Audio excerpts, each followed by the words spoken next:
Hello, Triplus here with version 2.0 of the Sorcerer mod. I'm really excited to finally share this out to you guys.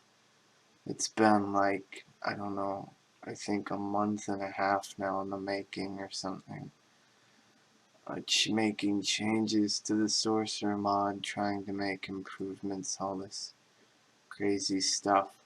A lot of ideas that got scrapped along the way.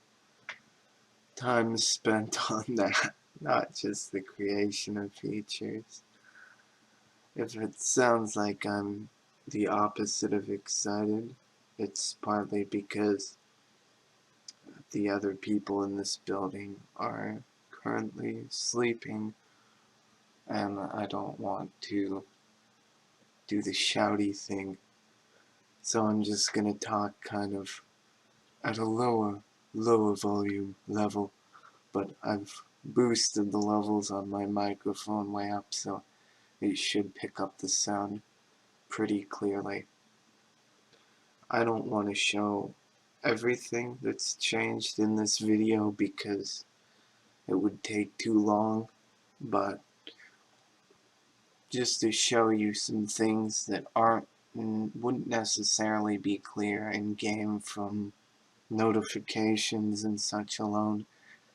And the kind of the highlight or the pinnacle of where this mod is headed.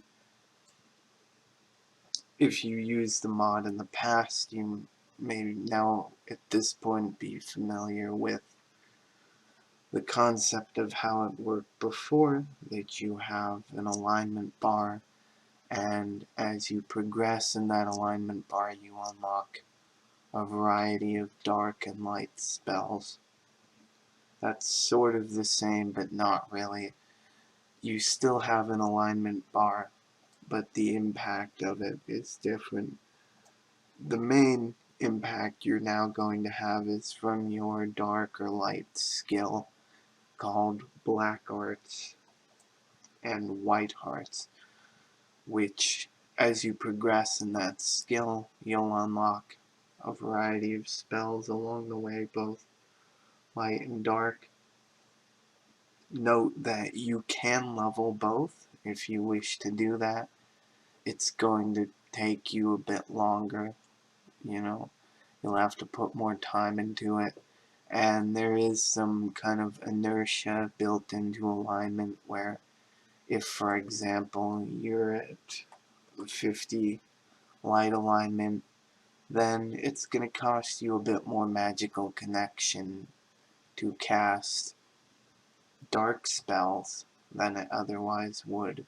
So it's going to be a bit harder to just flip back and forth than it might have been otherwise, just due to the cost of casting spells.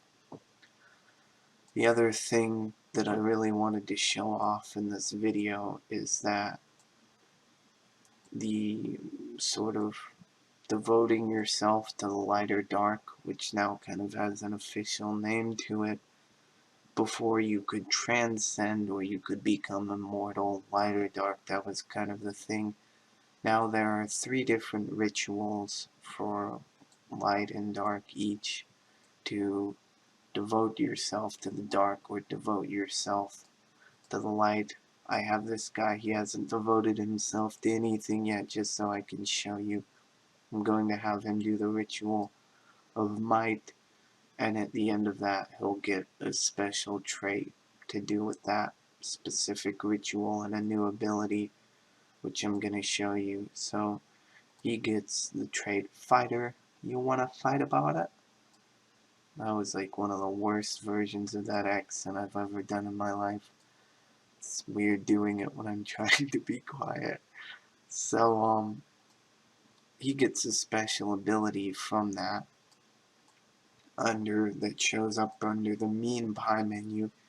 He can fight for Lamadeus's favor, and at the end of that he'll just kind of, his magical connection will fill to full, and the target's needs will just be torn up really badly. Pretty much everything they have. So that's kind of the perk of him having the Ritual of Might. The other couple of other dark rituals, there's Counterfeiter from the Ritual of Wealth, and the special ability that they get is that they can go, we'll do it on this guy since we've already seen his ability. He can use Wealth from Death, and he's going to do his Reaper-like animation and just get a whole bunch of simoleons, like the motherload amount, 50,000 simoleons, but at kind of a dark, evil cost. He took out this guy to do it, and apparently he's sad about it, but if you don't like the fact that he's sad about it, since he's level 10 black art skill, so he has everything unlocked at this point, he could suppress sadness, and that would just get rid of his sad moodlets and keep him from being sad, so he doesn't have to mope about it. He can be a jerk. He could even be like, oh, I'm gonna mourn Marcus, pretend like he's crying and it doesn't affect him. So, then we have the third dark spell. Figure out which one I have it on. Here we go. The third ritual, that's the same as before. Ritual of Eternity. Can't age, can't die. I have a lot of time on my hands. I would if I was immortal. So this one doesn't get any special abilities. They just basically can't age or die in any way. Kind of like the Grim Reaper. There was a special ability I wanted to give them, but it didn't really pan out.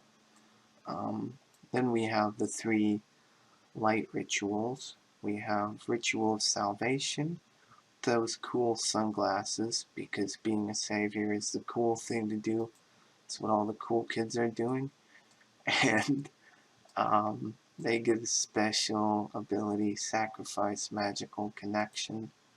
We're just going to cheat them full magical connection so they're able to cast the spell. And we will use it on her because, get out of the shower, you're making things weird. This is now very awkward. I don't know why you did that. It's not like your hygiene was incredibly low, you weirdo. So she's gonna sacrifice her magical connection, and that's just gonna tank it, but then she gets all of her needs filled to full. So like, the way I kind of imagine the usefulness of this ability is, say you have a toddler, and your toddler's just all over the place with their needs, just tanked to high heavens, and you're like, well, I'm gonna be the sacrificial parent. I'm gonna sacrifice my magical connection with my savior sorcerer, and yeah, I'll be a little dazed, but my toddler's back in full swing now. Then we have, sorry, my voice is like going out because I'm trying to talk at this strange volume. We have Ritual of Creation. Who needs a stork when you can create life with magic? Because as we all know, babies are delivered by storks. True facts. So the special ability that they get is they can basically make themselves pregnant or another target pregnant with magic. Now, note that they do have to target another sim in both cases, just so that they have a genetic partner. So they can go create life inside self, for instance. Now, it's not going to show up visually right away, but if you go take a pregnancy test, boom, eating for two, she's now pregnant. So that's basically her special ability. And then the third one is mostly the same as it was before the Transcend.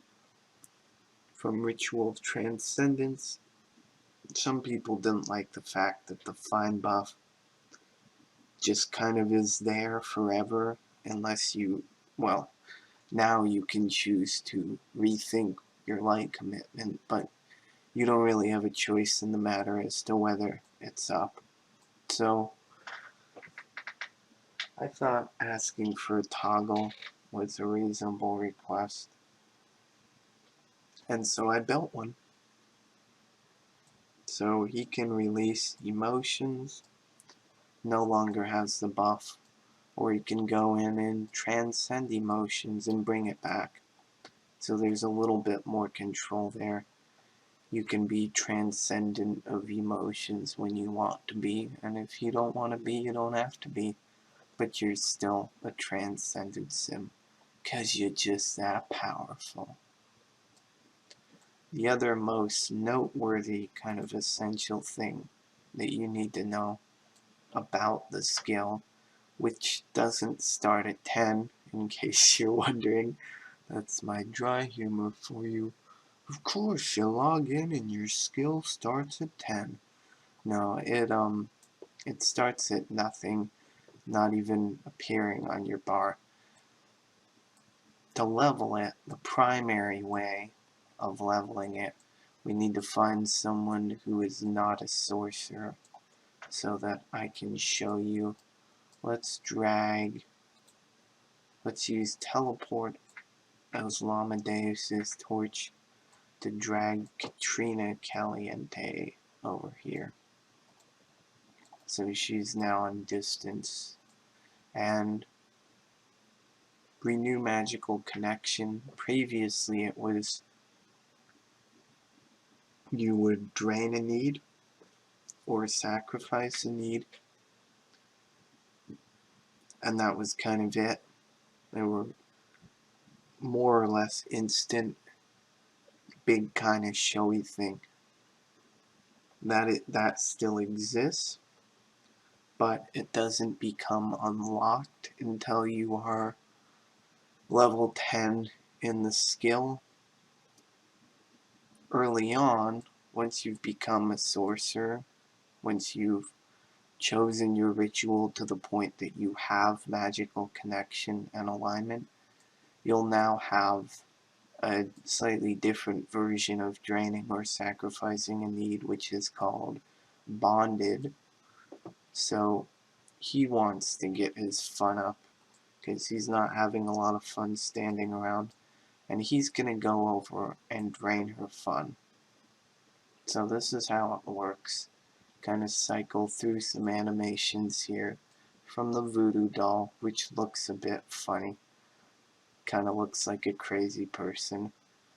But he steadily increases his magical connection, his fun, steadily drains her fun, and he gets some negative relationship ticks because he's being mean to her. If it was sacrifice a need, he'd be gaining positive relationship ticks. And because his skill is already at 10, you're not seeing the skill progression because it's already at max. But if he was not at 10, you'd see him getting some steady ticks of the black arts skill. That's going to be your primary way to level your skill, which should sort of naturally happen because magical connection will drain over time, and then it'll get low and you'll be like, okay, I need to refill this. Let's go. Drain or sacrifice a need. And then you'll level your black art skill or your white art skill in the process. Every spell does also give you some amount of black art skill or white art skill, so it's not going to be just from sacrificing or draining a need, but that's kind of your primary mode of doing it, which should happen somewhat organically simply by playing the game. That's pretty much the main features of this that I wanted to show you. I kind of want to show this ability off because I just think it's so cool. You can take somebody who's recently deceased. This is an ability that you get from level 10 White Arts skill, and you can just drag them out of their grave in ghost form, and then you also have Resurrect, so you can bring them back to life as well. Now note that the same kind of restrictions apply as with normal ghosts, so if you want to add them back into your household, if they were somebody who was part of your household and they died, you're going to have to go through the normal process of getting them added back in. There's nothing special there to do with Sorcerer, but this makes you, the max skill White Arts, very powerful in terms of being able to bring Sims back to life pretty much instantly. So that's lots of power there. Big power, power, power, power. I think if I say the word power enough, it stops meaning anything. So that's all I really wanted to show you. You'll also, you know, every skill level will unlock at least one new spell. So there are more spells than there used to be. Hopefully you will enjoy using them. It was an interesting undertaking making them. At times fun, at times hair pulling, but I got it done, and I hope you all will enjoy this second version of the Sorcerer mod, and may the toddler be with you always.